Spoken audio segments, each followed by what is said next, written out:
সুপ্রিয় দর্শক, আপনাদের সবাইকে আমন্ত্রণ জানাচ্ছি এনটিভি নিয়মিত স্বাস্থ্য বিষয়ক আয়োজন স্বাস্থ্য প্রতিদিনে। আমি নুসরাত জাহান দীপা আপনাদের সঙ্গে রয়েছি। বাংলাদেশের প্রেক্ষাপটে যদি আমরা বলি যে প্রতি বছর নতুন করে প্রায় 40 থেকে 50 হাজারের মতো মানুষ নতুন করে কিডনি রোগে আক্রান্ত হচ্ছে এবং তাদের কিডনি বিকল হচ্ছে, এবং বাংলাদেশের মোট জনসংখ্যার অর্থাৎ 18 কোটি মানুষের মধ্যে প্রায় 3 কোটি 80 লক্ষ মানুষ কোনো না কোনোভাবে কিডনি সংক্রান্ত রোগে তারা ভুগছে বা আক্রান্ত হচ্ছে। আমাদের আজকের আলোচ্য বিষয় হচ্ছে হৃদরোগ ও কিডনি রোগ একে অপরের সঙ্গে ঘনিষ্ঠভাবে জড়িত। আর এই বিষয়টি নিয়ে কথা বলার জন্য আজ আমাদের সঙ্গে স্টুডিওতে উপস্থিত রয়েছেন একজন বিশেষজ্ঞ চিকিৎসক। আলোচনা শুরু করব, তবে তার আগে আমরা পরিচিত হয়ে নিয়েছি আমাদের সেই অতিথির সঙ্গে। ডাক্তার এম এ সামাদ 1958 সালের জুন মাসে টাঙ্গাইল জেলায় জন্মগ্রহণ করেন। 1982 সালে ময়মনসিংহ মেডিকেল কলেজ থেকে MBBS ডিগ্রি অর্জন করেন। এরপর তিনি চিকিৎসা বিজ্ঞানে উচ্চতর MD FCPS ডিগ্রি লাভ করেন। বর্তমানে তিনি আনোয়ার খান মডার্ন মেডিকেল কলেজ হাসপাতালে কিডনি বিভাগের বিভাগীয় প্রধান হিসেবে কর্মরত। স্যার, আপনাকে স্বাগত জানাচ্ছি আমাদের আজকের অনুষ্ঠানে। ধন্যবাদ আপনাকে। স্যার, বলা হয় যে বিশ্বের 10টা ডিজিজ যদি আমরা বলি তার মধ্যে কিন্তু হৃদরোগ এবং হৃদরোগের কারণে কিন্তু মৃত্যু হার সব থেকে বেশি হয়ে থাকে, কিন্তু এই হৃদরোগের সঙ্গে কিন্তু কিডনির একটা সম্পর্ক রয়েছে। সেটি আসলে কিভাবে সম্পৃক্ত, সেই বিষয়টা আপনার কাছে একটু বিস্তারিত জানবো। গতকাল বিশ্ব হার্ট দিবস চলে গেল, তো সেই সুবাদে সমস্ত দর্শক মণ্ডলী যারা আছে তাদেরকে বলবো যে এই কিডনি রোগ, হৃদরোগ এবং সহ নন কমিউনিকেবল যত রোগ আছে সেই সম্পর্কে আপনারা প্রাথমিকভাবে জানেন, যাতে করে এটা প্রতিরোধ করা যায়। হৃদরোগ এবং কিডনি রোগ এই দুইটা রোগকে বিজ্ঞানীরা মিলিয়ে তাদেরকে একটা নাম দিয়েছে, সেটা কার্ডিওরেনাল সিনড্রোম। এটা কেন বলা হয়েছে? যে দেখা গেছে যে যে কারণে হৃদরোগ হয় ঠিক প্রায় সবগুলো কারণে কিডনি রোগ হয়। আবার হৃদরোগ যদি প্রতিরোধের জন্য যে উপায় আছে সেগুলো যদি ব্যবহার করা হয় তাহলে কিডনি রোগও প্রতিরোধ করা যায়। আবার যদি কখনো হৃদরোগ হয় অর্থাৎ হার্ট ফেলিউর হলে দেখা যায় যে সাথে সাথে তার কিডনি ফেলিউর হয়ে যায়। আবার যদি কখনো কোনো কারণে কিডনি ফেলিউর হয় তাহলে দেখা যায় কিডনি ফেলিউরের কারণে বা কিডনি রোগের কারণে তার হার্ট ফেলিউর হচ্ছে। তো এই যে ঘনিষ্ঠভাবে একে অপরের সাথে জড়িত, এই জন্যই এটাকে বলা হয় যে কিডনি রোগ এবং হৃদরোগ একে অপরের অবিচ্ছেদ্য অংশ। পৃথিবীতে যত মৃত্যু হয়, মৃত্যুর দেখা যায় যে প্রধান কারণ কিন্তু কার্ডিওভাস্কুলার ডিজিজ, মানে হৃদরোগ এবং হার্টের স্ট্রোক, ব্রেন স্ট্রোক এই কারণে হয়। আবার কিডনি যদি ফেলিউর হয় এবং কিডনি যদি আক্রান্ত হয়, সিম্পল আমরা যদি বলি যে ক্রনিক কিডনি ডিজিজ, যেটা ধীরে ধীরে 100 ভাগ কিডনির ক্ষমতা ছিল, তার হয়তো ডায়াবেটিস, প্রেশার বা অন্যান্য যে সমস্ত কারণগুলো যদি থাকে, আস্তে আস্তে মাসের পর মাস, বছরের পর বছর ব্যাপী 5টা ধাপে একদম শেষ ধাপে চলে যায়, 4টা ধাপ পার হয়ে লাস্ট ধাপে চলে যায়। তো এই যে ধাপে ধাপে যায়, যদি একটা রোগী যদি 3 নম্বর বা 4 নম্বর ধাপে থাকে, তাদের দেখা যায় শতকরা 80 জন 90 জনেরা জানে না যে তাদের মধ্যে সুপ্ত কিডনি রোগ আছে।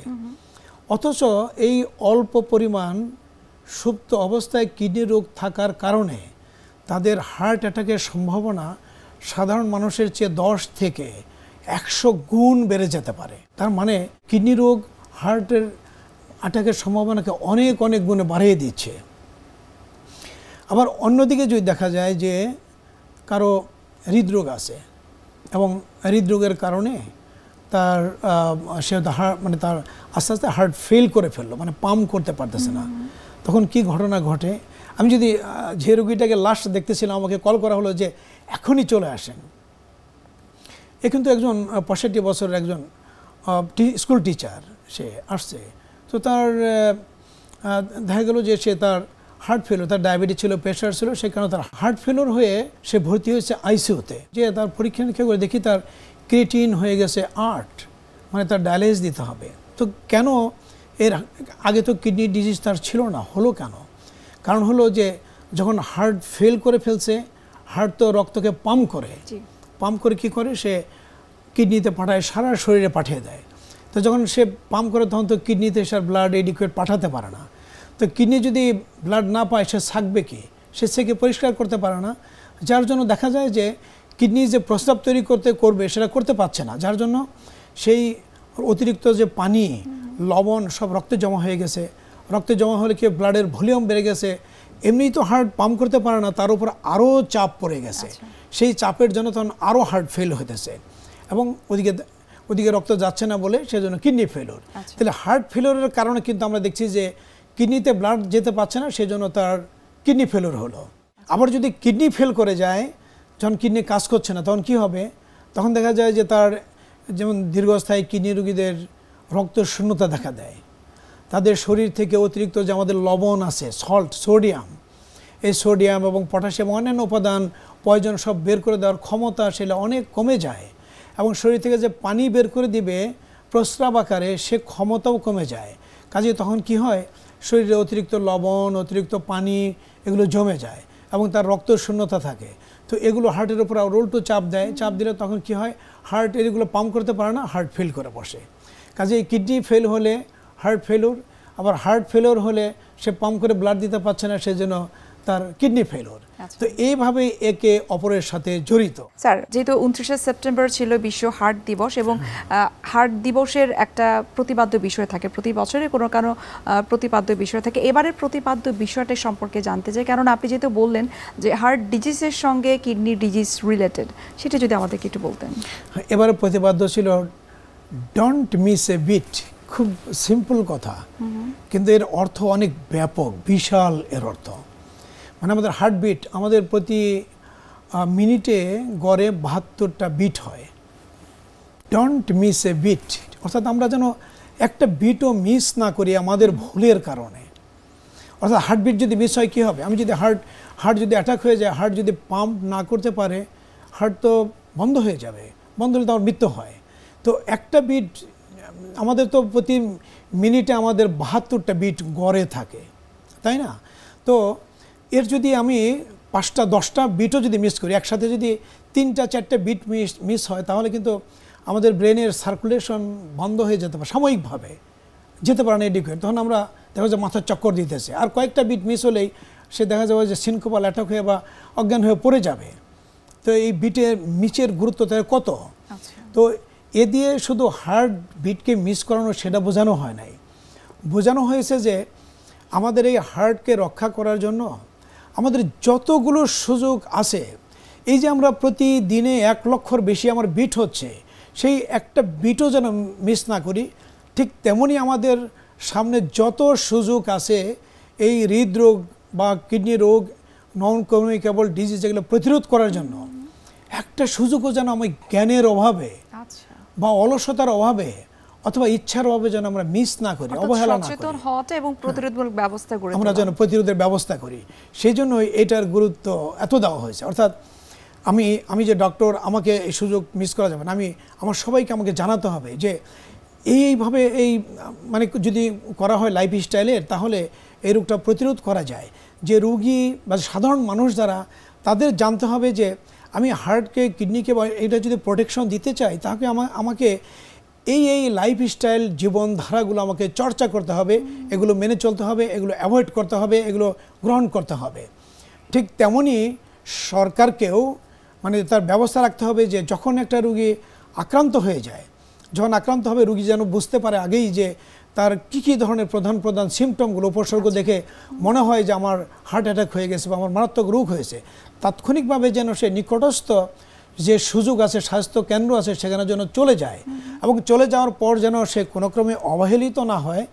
সেই জন্য সরকারকেও তার কাছে, প্রত্যেকটা কমিউনিটির কাছে একটা সুযোগ থাকতে হবে যেন সে অ্যাটাক বা হার্ট অ্যাটাক হলো বা হার্টে কোনো আক্রমণ হলো, সে যেন সেখানে যেতে পারে, পৌঁছতে পারে, সেই সুযোগগুলো করে দেওয়া।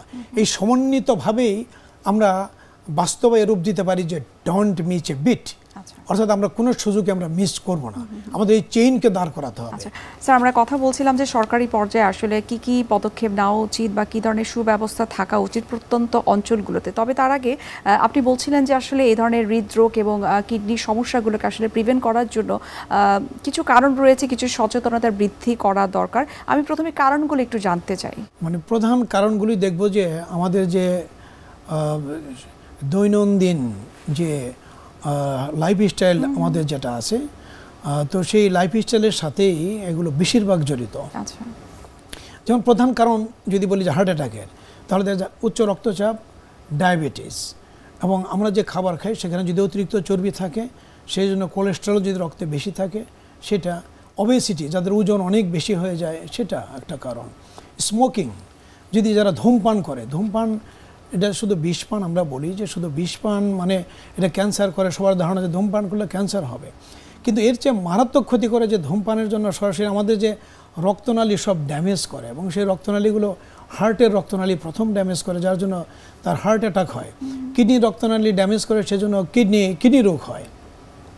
তো আমরা যদি এখন লক্ষ্য করি যে দেখবেন যে ডায়াবেটিস, তো ডায়াবেটিস থেকে কী হয়, ডায়াবেটিস থেকে আমাদের রক্তনালীগুলো ড্যামেজ হচ্ছে, ডায়াবেটিস থেকে আমাদের হৃদরোগ হচ্ছে। ডায়াবেটিস যদি কিডনি রোগের কথা বলি, 1 নম্বর কারণ এখন বিশ্বে হলো ডায়াবেটিস। বিশ্বে এটা 8তম অবস্থানে কিন্তু চলে এসেছে বাংলাদেশ। কিডনি রোগের যে মৃত্যুর কারণ হিসাবে এটা এখন 8ম, সামনেই 7ম, এবং যদি এটা 40 সালে যদি এভাবে চলতে থাকে তাহলে এটা দাঁড়াবে এসে 5ম কারণ হিসাবে।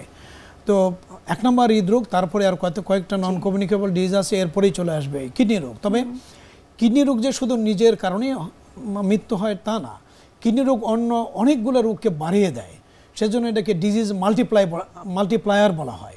ডিজিজের অনেক গুণ বাড়িয়ে দেয়। তো আমি যেটা কারণ বলতেছিলাম, যে কারণগুলো যেটা যে হৃদরোগ বলেন, হাইপারটেনশন বলেন, আমাদের লাইফস্টাইলের সবই দেখা যায় 2টা কারণেই কিডনি এবং হার্ট দুটোই কিন্তু আক্রান্ত হচ্ছে। তো তাহলে যদি আমরা এই রোগকে প্রতিরোধ করতে চাই, আমরা সাধারণ মানুষ, তাহলে আমাদের কি করতে হবে? আমাদের একদম বাচ্চা বয়স থেকে, এই কথাটা আমি 1000 বার বলতে চাই, 1,000,000 বার বলতে চাই, যে আমাদের বাচ্চা বয়স থেকে এই বাচ্চাদেরকেই হেলদি লাইফস্টাইল কি সেটা বোঝাতে হবে তাদের। হেলদি লাইফস্টাইল বলতে আমরা যেটা বুঝি যে আমাদের সুষম এবং পরিমিত খাবার। পরিমিত বলতে যেটা আমরা বোঝাই যে যেটুকু আমাদের ওজন, ওয়েটের জন্য যেটুকু হাইটের জন্য যতটুকু ওজন ঠিক ততটুকুই যেন থাকে। সুষম বলতে এর মধ্যে মাছ, মাংস, ডিম, দুধ, যেমন আমিষ থাকবে, শর্করা যে লেখা থাকবে, বলে গোটা শস্য। আমিষ যখন খাবো তখন চর্বি মুক্ত, গরু খাসির চর্বি যে অ্যানিম্যাল ফ্যাট, এগুলোতে কোলেস্টেরল থাকে, এগুলো হার্ট ডিজিজ করে, কিডনি রোগ করে, কাজে ওই চর্বি বাদ দিয়ে খাবো। যখন শর্করা খাবো তখন গোটা শস্য, বাড়ির খাবার, হাড়ির খাবার, আমরা বলি বেস্ট খাবার, এর চেয়ে ভালো খাবার নাই। যদি যখন আমাদের ফ্যাট খাওয়ার দরকার আছে, মানে তেল যেটা বলি, তেল জাতীয় খাবার যখন খাবো সেটা ভেষজ তেল যেগুলো আছে এবং মাছের তেল, অ্যানিম্যাল ফ্যাট বা প্রাণীর তেল যেগুলো আছে সেগুলো আমরা খাবো না। ঘি, মাখন, ফাস্টফুড যেগুলো আছে, ঘি, মাখন, এগুলো আমরা সব অ্যাভয়েড করব। আমরা আমাদের খাবারের মধ্যে প্রতিদিন শাকসবজি, ফলমূল অবশ্যই থাকতে হবে। আমরা এমন পরিমাণে খাবো ওজন যেন না বাড়ে।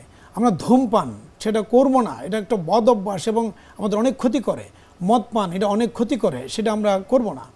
আমাদের প্রতিনিয়ত এক্সারসাইজ করতে হবে। আমরা দেখা যায় আজকাল গাড়ি ঘোড়া সব কিছু, রিক্সা সব সুযোগ থাকাতে আমরা কেউ হাঁটতে চাই না, কিন্তু আমাদের উচিত প্রতিদিন অন্তত পক্ষে আধা ঘন্টা করে, সপ্তাহে 5 দিন, এটা হলো মিনিমাম। তবে প্রতিদিন যদি কেউ 1.5 ঘন্টা করে হাঁটতে পারে বা পরিশ্রম করতে পারে, খেলাধুলা করতে পারে, মাঠে দৌড়াতে পারে, তাহলে তার গড় আয়ু সাধারণ মানুষের চেয়ে অ্যাটলিস্ট 13 বছর বেড়ে যাবে হেলদি লাইফ। তো সেই জন্য আমাদের সেই এক্সারসাইজ সেগুলো মেনটেন করতে হবে। এবং কারো চেক করা উচিত বছর অন্তত 2 বার, যারা অ্যাডাল্ট তাদের যে ডায়াবেটিস আছে কিনা, তাদের উচ্চ রক্তচাপ আছে কিনা, এই সামান্য কিছু টেস্ট করে বোঝা যায়। এবং প্রস্রাব এবং রক্তের একটা টেস্ট করে বোঝা যায় যে যারা ঝুঁকিপূর্ণ যারা আছে অ্যাডাল্ট, তাদের কোনো কিডনি রোগ আছে কিনা, অর্থাৎ যাদের প্রেশার আছে, ডায়াবেটিস আছে, যাদের বয়স বেশি, যাদের বংশে কিডনি রোগ আছে, যারা বেশি দিন বিষ বেদনার বড়ি খেয়েছে, এদের যদি এই 2টা পরীক্ষা করে তাহলে কিন্তু তার কিডনি রোগ আছে কিনা আগে থেকে ধরা পড়া যায়। তো এই ব্যাপারে আমাদের প্রত্যেকেরই সতর্ক থাকতে হবে, সাবধান হতে হবে, এবং হেলদি লাইফস্টাইল একদম বাচ্চা বয়স থেকে বুড়ো পর্যন্ত সবাইকে এটা মেইনটেইন করতে হবে। Prevention is very very important. আমরা স্যার আরো বিস্তারিত আপনার কাছ থেকে কিডনি জনিত সমস্যা নিয়ে জানার চেষ্টা করব, তবে এই পর্যায়ে আমরা দেখে নিচ্ছি আমাদের স্বাস্থ্য প্রতিদিনের নিয়মিত আয়োজন, কি খাবেন কেন খাবেন এই সেগমেন্টে। সুপ্রিয় দর্শক, আপনারা দেখছেন এনটিভির নিয়মিত স্বাস্থ্য বিষয়ক আয়োজন স্বাস্থ্য প্রতিদিন। এই পর্যায়ে আমরা দেখে নিচ্ছি বিভিন্ন খাদ্যের পুষ্টি গুণাগুণ নিয়ে আমাদের পুষ্টিবিদের পরামর্শ। একজন কিডনি রোগীর ঠিক কি কি ধরনের খাবার খাওয়া উচিত এবং কোন ধরনের খাবার বর্জন করা উচিত, আসলে এমন অনেক রোগী আছেন যাদের কিনা সিকেডি আছে এবং এস ক্রিয়েটিনাইন অর্থাৎ সিরাম ক্রিয়েটিনাইনের লেভেলটা বেশি থাকে। তো সেক্ষেত্রে যদি কারোর ব্লাডে সিরাম ক্রিয়েটিনাইনের লেভেল বেশি থাকে সেক্ষেত্রে তাকে বেশ কিছু খাবার আছে অবশ্যই অ্যাভয়েড করতে হবে এবং এর পাশাপাশি একটা হেলদি ডায়েট চার্ট ফলো করতে হবে। প্রথমত ডাল এবং বিভিন্ন সবজি যেগুলোর মধ্যে বীজ আছে, শসা, টমেটো থেকে শুরু করে কলা, অনেক ধরনের খাবার আছে যেগুলো কিনা অ্যাভয়েড করতে হবে এবং বাদাম একদমই খাওয়া যাবে না এবং অতিরিক্ত অ্যান্টিঅক্সিডেন্ট যুক্ত খাবার খাওয়া যাবে না, এতে করে কিডনির উপর এফেক্ট করবে। এবং আরও বড় বিষয় হলো যে অনেকেই আছেন যে বুঝতে পারেন না যে এই সময় ঠিক কী ধরনের খাবার খাওয়া উচিত। আপনি নর্মালি অন্যান্য মানুষ যা খাচ্ছে, একজন সুস্থ মানুষ যা খায় আপনিও সেই ধরনের খাবারই খেতে পারবেন, তবে অবশ্যই লাল আটার রুটি, লাল চালের ভাত এগুলো আপনাকে অ্যাভয়েড করতে হবে এবং আপনি একটা হেলদি ডায়েট চার্ট মেনটেন করবেন। এবং সবচেয়ে বড় বিষয় হলো যে আপনাকে রেগুলার হাঁটতে হবে, অর্থাৎ আপনি প্রতিদিন চেষ্টা করবেন প্রায় 40 মিনিট থেকে 1 ঘন্টা হাঁটার, তাহলে আপনার কিডনি কিন্তু সুস্থ থাকবে। এর পাশাপাশি আপনি যে ধরনের খাবার খাবেন, সকালবেলা 2টো রুটি খেতে পারেন, এর সাথে আপনি সবজি খাবেন এবং আপনি যখন ডিম সিদ্ধ খাবেন অবশ্যই কুসুমকে এড়িয়ে চলবেন এবং কোনো প্রকারের কফি বা অতিরিক্ত মাত্রায় গ্রিন টি এই সময় পান করা যাবে না। ডেইরি প্রোডাক্টস জাতীয় কোনো খাবার আপনি খাবেন না। আপনি দুপুরবেলা নর্মালি ভাত এবং অন্যান্য সবজি খেতে পারবেন, তবে পেঁপে অ্যাভয়েড করাই অনেক ভালো এবং সামুদ্রিক মাছ আপনি খেতে পারবেন না, তবে মাছ অথবা মুরগির মাংস আপনি এ সময় খেতে পারেন। এবং রাতের বেলা আপনি একটু লিমিটেড খাবার খাবেন, যেমন একটু ভাত রাখতে পারেন বা রুটি রাখতে পারেন, এর সাথে একটু সবজি খাবেন এবং মাছ খাবেন। স্যার, জাতীয় পর্যায়ে স্বাস্থ্য অধিদপ্তরে যারা আসলে রয়েছে তারা আসলে প্রত্যন্ত অঞ্চলে অথবা কমিউনিটি ক্লিনিকে কিডনিজনিত সমস্যাগুলোকে আসলে প্রিভেন্ট করার জন্য বা ট্রিটমেন্টের জন্য আসলে কী কী ধরনের সুব্যবস্থা তারা তৈরি করতে পারেন সেটা যদি আমাদেরকে একটু বলতেন। কিডনি আর হার্ট যেহেতু একই সুতায় গাঁথা, তো সেজন্য বলবো যে যদি সরকার থেকে যদি স্টেপ নেওয়া হয়, এবং এখন চেষ্টাও চলতেছে, বেশ কিছু মিটিংয়ে আমিও জড়িত ছিলাম, যে একদম গ্রাম পর্যায় থেকে একটা প্রোটোকল তৈরি করে দেওয়া যায়, যেটা কমিউনিটি লেভেলে যে হসপিটালগুলো আছে সেখান থেকে শুরু করে যে প্রাথমিক অবস্থায় যে ঝুঁকি যেগুলো আছে, ঝুঁকি বলতে যে কিডনি রোগ এবং ডায়াবেটিস এবং হৃদরোগ, এগুলোর যে ঝুঁকি যেগুলো আছে সেগুলো সম্পর্কে মানুষকে সচেতন করা এবং যারা ঝুঁকিতে আছে তাদের প্রাথমিকভাবে স্ক্রিনিং করা। স্ক্রিনিং করা মানে জাস্ট তার উচ্চ রক্তচাপ আছে কিনা একটু প্রেশার মেপে দেখলো, তার ইউরিনে প্রোটিন যায় কিনা সেটাও চেক করে দেখলো, এবং তার ব্লাড সুগার কত আছে, এই সিম্পল টেস্ট করলে যদি কমিউনিটি লেভেলে করা যায়, এবং যখনই দেখলো যে তার রোগ হয়ে গেছে, ডায়াবেটিস আছে বা উচ্চ রক্তচাপ আছে বা কিডনি রোগ আছে, সাথে সাথে পাঠিয়ে দিবে থানা লেভেলে, সেখানে আরও কিছু পরীক্ষা নিরীক্ষা করে যেটুকু চিকিৎসা দেওয়ার তারা দিবে, এবং যেখানে দেখা যায় যে স্পেশালিস্ট যারা আছে তাদের ট্রিটমেন্ট বা স্পেশালাইজ পর্যায়ে ট্রিটমেন্ট লাগবে, তখন তারা টার্সিয়ারি সেন্টারে তারা পাঠিয়ে দিবে আর কি। তো এই যে চেইনটা সরকারের উচিত হবে যে এই চেইনগুলো তৈরি করে দেওয়া প্রত্যেকটা থানায় থানায়। এখনও এই চেইনগুলো প্রতিষ্ঠা হয় নাই, কমিউনিটি লেভেল থেকে এই চেইনটা হয় নাই। তবে আমরা সরকারকে বলবো যে তার শুভদৃষ্টি আছে, এবং সামনে ইলেকশন আসবে, আশা করি তখন আরও নতুন সরকার আসবে, এবং যারা আছেন এক্সিস্টিং তারা যদি পথটা এখনই তৈরি করে দিয়ে যায় যে এই চেনটা এস্টাবলিশ করতে হবে আগামীতে, তাহলে আশা করি যে যারাই আসবে তারা ধরে এটাকে ফেলে না দিয়ে এটাকে এগিয়ে নিয়ে যাবে, তাহলে মানুষ একদম প্রত্যন্ত অঞ্চল থেকেই এই সুযোগগুলো পাবে। এবং পাশাপাশি এটা বলে রাখতে চাই, যারা ডায়ালাইসিস করে এদের কিন্তু সপ্তাহে 3 দিন 2 থেকে 3 দিন করতে হয়, তাদের জন্য সুযোগ থাকে প্রত্যেকটা কমিউনিটি লেভেলে ডায়ালিসিস সেন্টার থাকে সেই ব্যবস্থা করা, এবং এটার ব্যয় এবং হার্ট ডিজিজ এবং কিডনি রোগের বেশ করে এত ব্যয়বহুল যে এগুলো যেন ইউনিভার্সাল হেলথ কভারেজের আন্ডারে এনে তারা যেন অতি সাশ্রয়ী মূল্যে যেন তারা চিকিৎসা পায়, সেই ব্যবস্থা সরকারের অবশ্যই উদ্যোগ নিতে হবে, চিকিৎসা পেতে পারে। এটা তো বাঁচার রাইট। এবং সাধারণত এই সমস্ত রোগগুলোতে অকাল মৃত্যু হয়, একেবারে অকাল মৃত্যু হচ্ছে, এবং তাদের যদি চিকিৎসা দেওয়া যায় তাহলে একটা পরিবার বেঁচে যায়। তো আমাদের উচিত হবে যে তাদের জন্য এই ইউনিভার্সাল হেলথ কভারেজটা নিয়ে আসা। স্যার, আমরা অনুষ্ঠানের একেবারে শেষ পর্যায়ে চলে এসেছি। স্যার, আবারও ধন্যবাদ জানাচ্ছি আপনাকে এবং শুভকামনা এনটিভির পক্ষ থেকে। ধন্যবাদ আপনাকে কিছু বলার সুযোগ করে দেওয়ার জন্য, সেই সাথে এনটিভি কর্তৃপক্ষ এবং দর্শক মণ্ডলীকেও। সুপ্রিয় দর্শক, এতক্ষণ আপনারা দেখছিলেন এনটিভি নিয়মিত স্বাস্থ্য বিষয়ক আয়োজন স্বাস্থ্য প্রতিদিন। এই পর্যায়ে আমরা দেখে নিচ্ছি আমাদের আগামী পর্বে কি থাকছে। এখন শরৎ ঋতু, এ সময় রেইনি মনসুন এবং হিউমিড এটি থেকে ওয়েদারটা শিফট করে একটু ড্রায়ার আর একটু কুলার স্টেজে। আবার সাথে তো একটা উৎসবও আছে, এই সময় যেহেতু হিউমিডিটি একটু ড্রপ করে ত্বক কিন্তু একটু ডিহাইড্রেটেড হয়ে যায়। আচ্ছা, বিশেষ করে চোখের পাশে, আমাদের ঠোঁট, আমাদের চিকবোন, হাত এবং পা, এই জায়গার স্কিনগুলো ড্রায়ার হয়ে যায় যদি আমরা ঠিকমতো টেক কেয়ার না করি। আচ্ছা, এরপরে আমাদের যে ডেড সেলগুলো আছে এবং সেই সাথে সামারের মানে সূর্যের প্রখরতা, মনসুনের একটু লেফট ওভার হিউমিডিটি, এগুলো আমাদের পোরকে ক্লগ করে এবং যাদের স্কিনটা একটা কম্বিনেশন এবং অয়েলি তাদের কিন্তু সিজনাল ব্রেকডাউন হয়, ব্রেকআউট হয়ে যায়। আচ্ছা। বিশ্বের যে কোনো প্রান্ত থেকে যে কোনো সময় এনটিভির জনপ্রিয় অনুষ্ঠান স্বাস্থ্য প্রতিদিন দেখতে আপনারা ভিজিট করতে পারেন আমাদের পূর্ণাঙ্গ পোর্টাল www.ntvbt.com এ। এছাড়াও এনটিভির বিভিন্ন ধরনের জনপ্রিয় অনুষ্ঠান এবং নিউজ আপডেট পেতে আপনারা ভিজিট করতে পারেন আমাদের ইউটিউব চ্যানেল এবং ভেরিফাইড ফেসবুক পেজে। দর্শক, আজ এখানে শেষ করতে হচ্ছে, দেখা হবে আবারও আপনাদের সঙ্গে। সেই পর্যন্ত আপনারা সবাই ভালো থাকুন, সুস্থ থাকুন এবং সবসময় এনটিভির সঙ্গেই থাকুন।